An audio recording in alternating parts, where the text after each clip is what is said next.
Hey guys, this is your average Hardstuck Immortal 3, here to teach you how to go from silver to gold. After seeing that some people liked my other video, I decided to make this one, and yes, I changed the bitrate, so hopefully your eyes aren't bleeding anymore. Anyways, congrats, you made it to silver from iron or bronze. You sure as hell know I got more info to shove down your throat. Blasphemous. Right?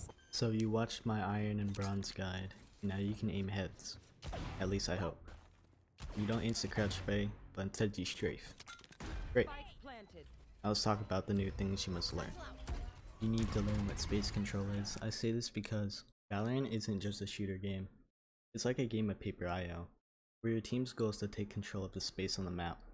Here, let me show you. This is an average silver game, and we'll be using the map ascent as our example. At the start of each round, both teams get a certain amount of space behind the spawn border. Then the defenders will set up, while the attackers figure out which site to attack. In this case, the silvers decided the 5-stack A, but this is really bad. This is very bad because the attackers gave up most of the space they had in the beginning, which could lead to them getting pinched if the defenders notice and take all the space they gave up. This is what it looks like if the defenders pinch the attackers. Now the defenders own most of the space on the map, leaving the attackers with two options: either attack the 3 people in sight or the 2 on flank. Either way is really bad. So to prevent this, you would want to split up your team to have 3 main and 2 others somewhere else, to maintain the space you had in the beginning. In this example, KJ is watching B main and tree from tiles to catch a flank, and Reyna is top cap to peek market. This setup is so much better because now you have 2 people that can gather and give your team info on if the defending team is rotating. Info is extremely important in this game, and it can win you easy rounds. Let me show you an example. The enemy team is rotating, and your KJ hears them leave, so she tells your team to come B. This info that your KJ got is super important, because it gave your team sight. Okay, now the bomb is planted. What next? Well, the silvers will probably all go into sight and try to hold it like idiots. This is bad, because now you gave the defenders control of the map again, which will lead you into a losing battle. So instead, the attackers should be spaced like this, to make the defenders have a harder time to get to sight. This setup is a lot better, because now your team isn't getting pinched and can fight 1v1s. Here's an example.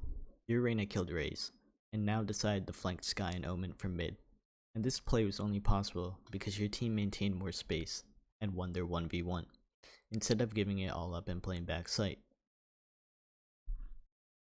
Then, your Reyna and Omen killed the defending Skye and Omen, which led to the attacking team gaining most of the space on the map.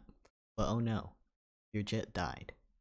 But it's okay, you didn't lose much space because the rest of your team was watching sight, while Reyna took over most of the map, which leaves the defending Jett and KJ screwed, winning you the round. Now, let's talk about the T rule. The T rule is how you should move when faced by an enemy. Here's an aerial view of how a character can move.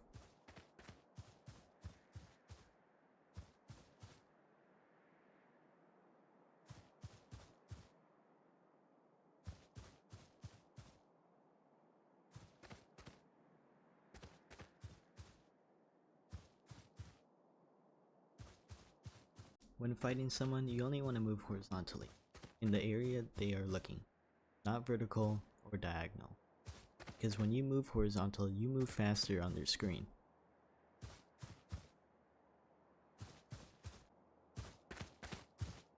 Now let's talk about peeking. There are many different ways to peek. Some of the ways is wide swing, standard peek, jiggle peek, jump peek, and crouch peek to throw off the enemy's crosshair placement. This is the difference between shift peeking and a standard peek. Do not shift peek or crouch peek. Instead, peek and crouch. When peeking, do not hug the wall or else it'll look like this for you and the enemy. Instead, back up from the wall, but do not hug the opposite wall. Now let's talk about how to enter smokes. Do not leave smokes like this.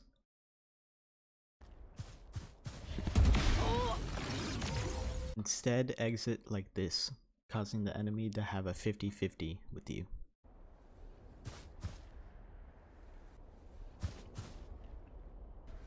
Never shift walk into or out of a smoke because then your gun barrel will show.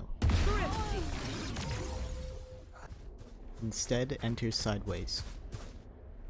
Okay, well how do I peek and op? You could smoke them off. Shadows traveling. And if you don't have smokes, you can jump peek and punish them for missing.